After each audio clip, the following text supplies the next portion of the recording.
wani-wanine menungsa ngadili menungsa, wani-wanine menungsa memberitahukan ancaman manusia. Contoh cerita surga dan neraka ini termasuk di antara menungsa yang sudah mendahului kersaning Gusti Kang Murbeng Dumadi. Nah, umpamanya Mas Budi milih surga apa milih neraka? Milih surga, kira-kira pasti nggak Mas Budi akan masuk surga? Ini tidak ada kepastian, Mbak. Nah, tidak ada jaminan juga. Masuk neraka pasti nggak? Pasti. Nah, ya kan? Nah, akhirnya hanya takut surga, takut neraka dan mengharap surga. Kira-kira keliru nggak? Keliru. Nah, namun kalau pulau boten milih surga, boten milih neraka, juga salah jawaban begitu. Nah, artinya nggak ada pilihan. Nah, jadi ketika saya di BA, milih surga apa milih neraka? Nah, jadi nggak ada pilihan. Surga dan neraka ini nggak ada pilihan. Kalau memilih berarti kamu masih menampik yang jelek dan mohon maaf, kalau menghindari yang kejahatan boleh, tapi yang jelek nggak boleh dihindari. Jauh nggak ini? Jauh. Iya kan? Iya. Ngitung pawelinging kaki Sabtu palon pamono swantara tapi ulo salam yo atu bagyo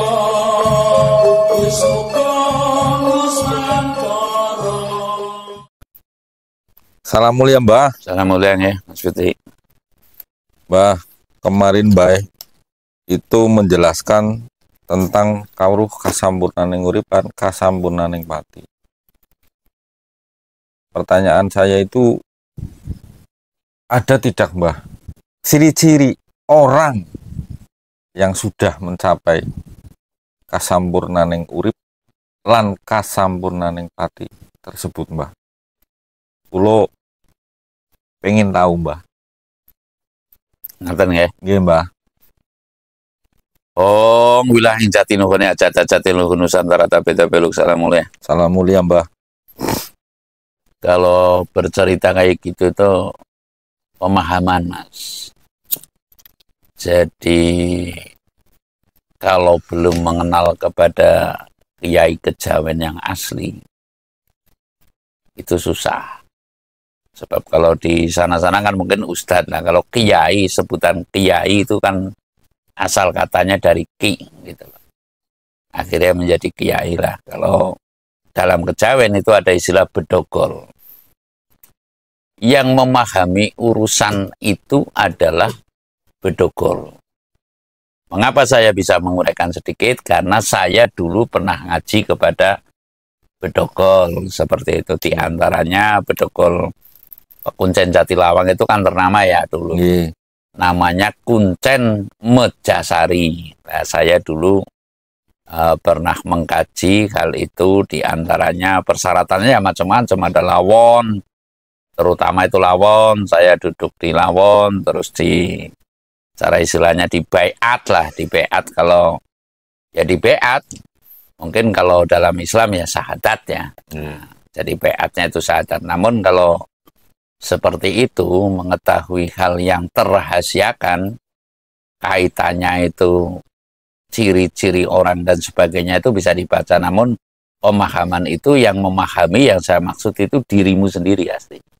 Nah, namun secara umum saya akan menceritakan bahwa ciri-ciri, beberapa ciri-ciri ya, beberapa ciri-ciri maksudnya ciri-ciri ada beberapa tentunya.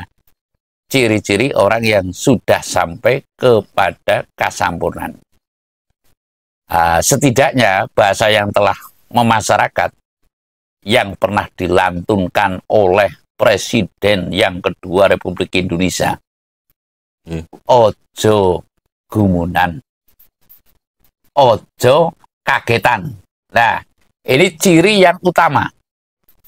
Jadi manusia yang sudah sampai ke kasampurnaning urip itu tidak mungkin akan gumunan, tidak mungkin akan kaget. Umpamanya sekarang banyak gambar bisa ngomong ya, artinya HP itu kan Ya HP, namanya HP itu ya menggunakan dalam artian yang seperlunya dan sepatutnya lah. Kalau itu kan maksudnya begini, kalau orang yang sudah sampai ke kasampurnan ya HP seperlunya. Namun kalau yang tidak, biasanya oh HP ini ganti ini, HP ini tidak sesuai dengan fungsinya, umpamanya seperti itu ya. Kalau ini HP umpamanya plastik besi sih bisa ngomong kan HP ya, plastik besi bisa ngomong itu HP. Nah itu terkejut-kejut terus mengagungkan, akhirnya ngipatke intinya kepada ketuhanan yang Maha Esa. Namun kalau saya menceritakan ora kagetan, ora gumunan ini, akhirnya sedikit lari saya mengatakan kepada wani-wani ini menungsa ngadili menungsa, wani-wani ini menungsa memberitahukan ancaman manusia. Contoh, cerita surga dan neraka. Ini termasuk di antara menungsa yang sudah mendahului kersaning Gusti Kang Murbeng Dumadi. Nah, saya sering mengatakan kepada Mas Budi bahwasanya jangan sampai ada prasangka, baik itu prasangka baik juga tidak boleh, apalagi prasangka buruk. Nah, saya akan menguraikan ya, artinya kaitannya begini. Manusia yang sudah sampai ke kasampurnan, mohon maaf semaaf-maafnya, nanti dia itu akan berpikir, menurut Islam, babi itu haram. Menurut Kristen, babi itu halal. Menurut Hindu, itu sapi itu didewakan.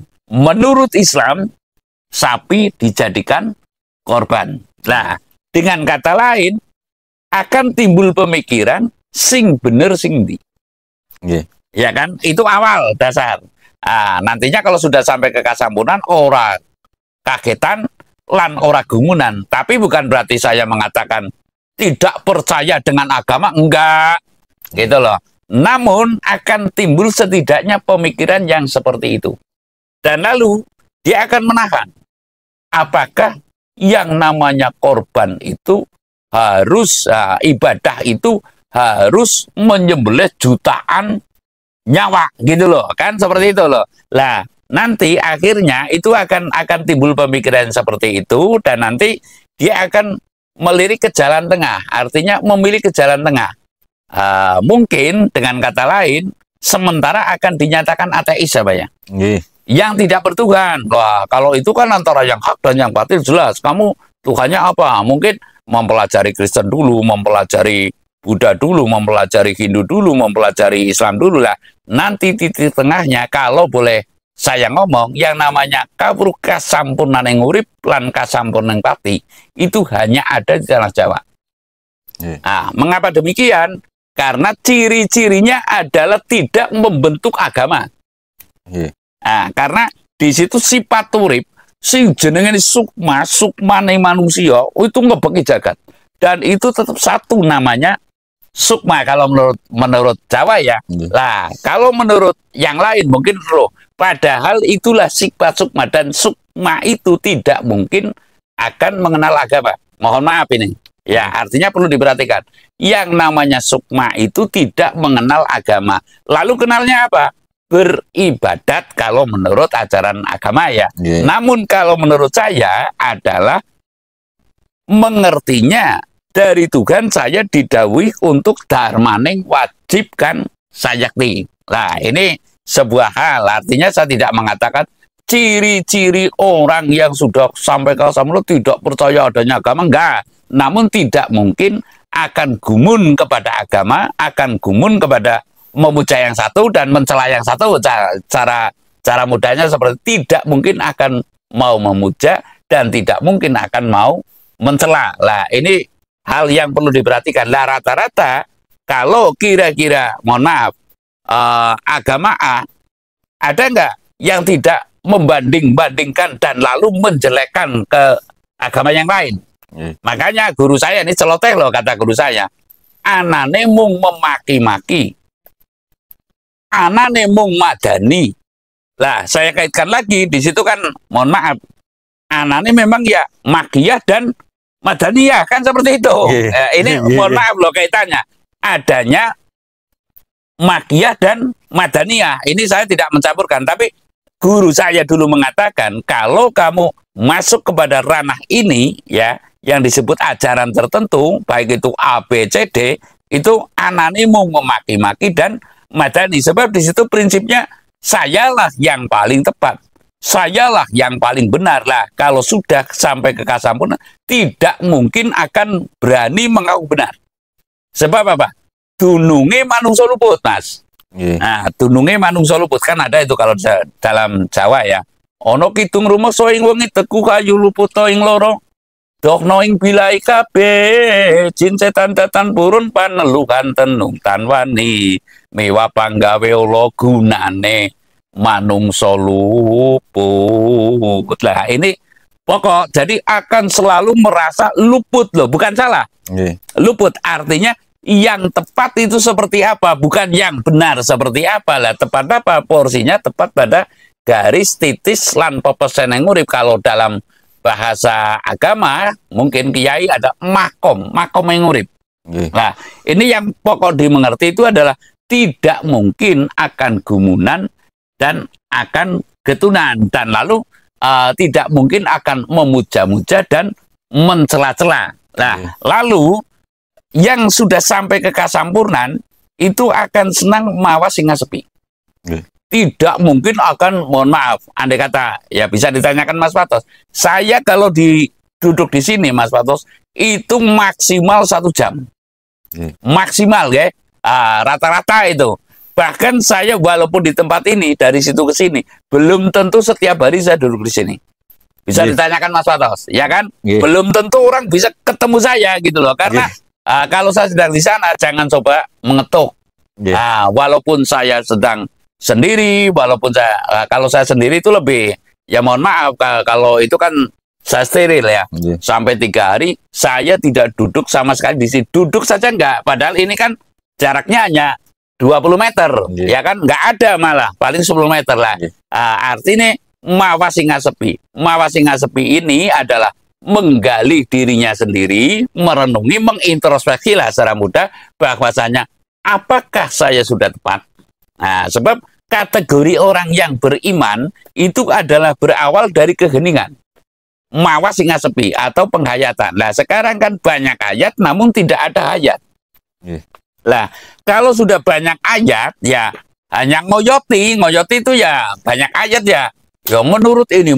Jadi adanya itu hafalan, tidak ada amalan. Nah, artinya manusia cenderung menghafalkan, namun enggan mengamalkan. Lah, ini yang menurut saya adalah sangat bertolak belakang dengan kasunyatan yang urip.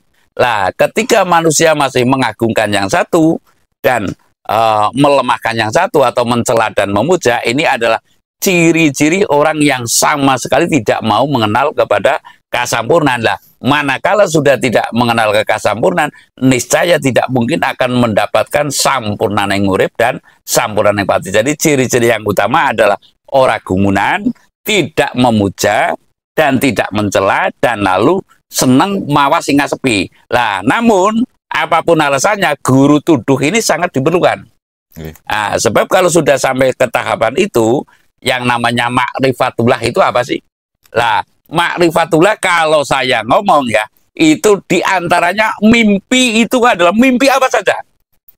Itu penggapaian ma'rifatullah itu melalui mimpi, umpamanya mimpi ketemu dengan diantara lah yang mudah saja kan ada syariat, tarekat, hakikat, ma'rifat. Lah, ma'rifatullah ini adalah diantaranya dengan mimpi gitu. Lah, nanti akan mendapat petua anaswara tanpa rupa, kan ada istilah ganda, cahaya, rupa, suara. Lah, kalau rupa mungkin karena kita itu mata kita tertutup dengan sang lecik putih karena tidak mampu untuk menembus itu. Lah, kalau ini dibuka kegaiban, kira-kira kamu lari semua enggak? Lari semua. Lari semua. Lah, maka ditutupilah dengan, kalau bahasa guru saya ya, itu namanya sang lecik putih sira kang topo sak jroning suca.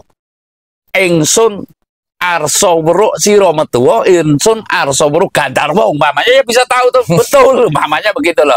Lah, namun hal ini kan adalah ilmu sangat rahasia, Mas. Mungkin kata-kata sang lecik putih saja itu baru didengar dari saya. Lah, jadi kelopak putih ini adalah untuk mensetiril agar kita tidak bisa melihat langsung kegaiban begitu loh. Nah, di sini adalah inti mata lah. Inti mata itu ada tabir ya, kalau saya bilang bolor kan nanti lah. Dampak dari semua ini itu akan sangat sangat membahayakan ya, membahayakan sehingga ditutuplah dengan kegaiban yang namanya sang klecek putih kang topo sakjroning suco. Lah kalau itu mau dibuka, tentunya ada istilah kalau orang dulu itu topo nyuryo. Nyuryo itu melihat srengenge pertama berarti ya tentunya 5 menit, lalu nanti seperempat jam, lalu nanti kalau sudah bisa 1 jam, nanti di situ kalau mau mengeluarkan sang klecek putih loh ya, mohon maaf, mau melihat melatih mata untuk melihat kegaiban sejati, latihannya adalah nyurya. Tapa nyurya itu ya ketika terbit matahari, kira-kira mohon maaf antara jam 6:15 mulai terbit sampai jam 7 melatih lah. Kalau nanti menatap lebih itu lagi sampai maksimal itu jam 9. Lah itu kalau nggak percaya buktikan saja. Nanti akan melihat ini pohon pisang hijau ya daunnya. Di situ akan bisa berbalik merah. Nah, itulah diantaranya melatih sang klecek putih yang tapa sajroning suco, sira metuwa ingsun kepengin dulu surasaning gaibing gandarwa. Ya betul, gaibing wit-witan ini bisa terlihat lah. Ini hal yang sedikit saya mengulas ya. Bagaimana caranya mengetahui dengan mata wantah? Ya kan ada itu katanya indigo dari dalam kandungan sudah melihat kegaiban. Kalau wantahnya itu kalau tidak, kalau ditutupi, saya rasa semua orang itu bisa gila. Nah, ya enggak? Ya, ini di sini ada gandarwo. Ya, tanya Mas Irwan. Yang namanya suara, ya hanya sebatas suara. Nggih Mas Irwan, di sini ada suara dem-deman. Mohon maaf ya. Kalau saya itu di pojok sana itu pernah ada suara wewe gitu. Wewe kan menakutkan, kayak kuntilanak itu ya. Ini saya cerita saja, tapi tak perlu salamnya, mohon maaf semaaf-maafnya. Lah, itu mana kalau ditampakkan, kira-kira saya berlari nggak? Mungkin itu pocong, mungkin lah untuk melatih itu manakala ada pasar malam itu kan ada yang namanya pocong gitu loh. Itu dilatih seperti itu saja pasti terhentak-hentak jantungnya kok. Lah, apalagi melihat kegaiban yang sesungguhnya. Jadi saya mengatakan intinya cirinya itu ada 3 Mas. Cirinya itu adalah ora gumunan, ora ketunan, tidak memuja dan senang, tidak memuja dan tidak mencela dan cenderung mawas diri. Manusianya ini adalah cenderung mawas diri. Tidak mungkin orangnya sudah sampai ke kesempurnaan, manakala ada orang mengunjingkan orang, ikut mengunjingkan orang. Manakala ada orang memuja orang, ya, lalu ikut memuja, tidak mungkin. Paling nggih pancen. Nah, nggih pancen itu bahasa ngenaki syarat yang lian. Jadi intinya cirinya 3 ya Mas Budi. Ora gumunan, ora ketunan. Ora gumunan, ya tidak kagetan ya. Lalu di situ ada mawas singa sepi, dan lalu tidak mungkin akan memuja dan tidak mungkin akan mau mencela. Adanya itu introspeksi dan mawas diri. Wong saya burung bener, urung ngepasi kok saya mengatakan orang itu kalau ada ibaratnya koruptor menghujat-hujat itu sudah keliru gitu loh. Umpamanya gitu ada maling kan ada itu melik barang yang lian, hanya pisang diarak bugil kan, ya kan ada seperti itu.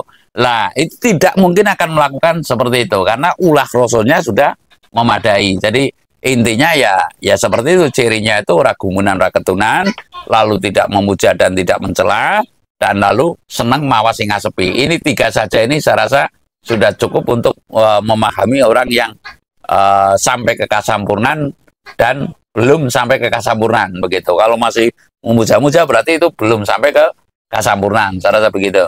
Iya Mbah. Ini nuwun sewu Mbah. Kalau kawruh kasampurnan yang urip lan kasampurnan yang pati itu berasal dari tanah Jawa, adakah Mbah yang menguasai kawruh itu di luar tanah Jawa, misalnya di tanah Arab atau di tanah Cina atau di tanah Amerika seperti itu Mbah? Begini Mas, saya pernah menceritakan ada Paguron Patangpuluh. Nggih Mbah. Ya kan? Nah, Paguron Patangpuluh kalau bundel sumbernya asli ya ada di Jawa. Namun umpamanya saya ke Lombok, ada lontar Lombok yang mengatakan demikian, dan secara jujur di Lombok juga berasal dari Jawa. Lalu mohon maaf lagi, Mas Reza, saya cek ke suku Samin ya. Itu ada kawruh kasampurnan. Namun kawruh kasampurnan itu kembali lagi, saya tadi mengatakan kalau saya berguru ke yang Mejasari aja itu ada persyaratan tertentu. Nah, di antaranya peatnya kalau boleh saya ngomong, kowe abot neraka apa abot surga. Nah, ini pokok maksudnya masa yang namanya bedokol. Kowe harap milih agama apa milih kasampurnan kan nggak mungkin. Nah, kowe abot surga apa abot neraka lah. Lalu yang di beat kulon derek kalian kiai. Nah, nek melu aku ya orang milih surga, orang milih neraka. Gitu loh. Milih dharma. Lah, ini baiat yang aslinya adalah begitu. Umpamanya Mas Budi milih surga apa milih neraka? Milih surga kira-kira pasti nggak Mas Budi akan masuk surga? Ini tidak ada kepastian, Mbak. Nah, tidak ada jaminan juga. Masuk neraka pasti nggak? Pasti. Nah, ya kan? Nah, akhirnya hanya takut surga, takut neraka dan mengharap surga. Kira-kira keliru nggak? Keliru. Lah, namun kalau kulo mboten milih surga, mboten milih neraka, juga salah jawaban begitu. Lah, artinya nggak ada pilihan. Nah, jadi ketika saya di beat, milih surga apa milih neraka? Nah, walaupun sudah tidak ada kedolat, dilalah saya tidak ada sekongkel maksudnya, dilalah saya kulo namung derek kiai. Nah, kiai, ya, kiai itu yang saya maksud adalah bedokol.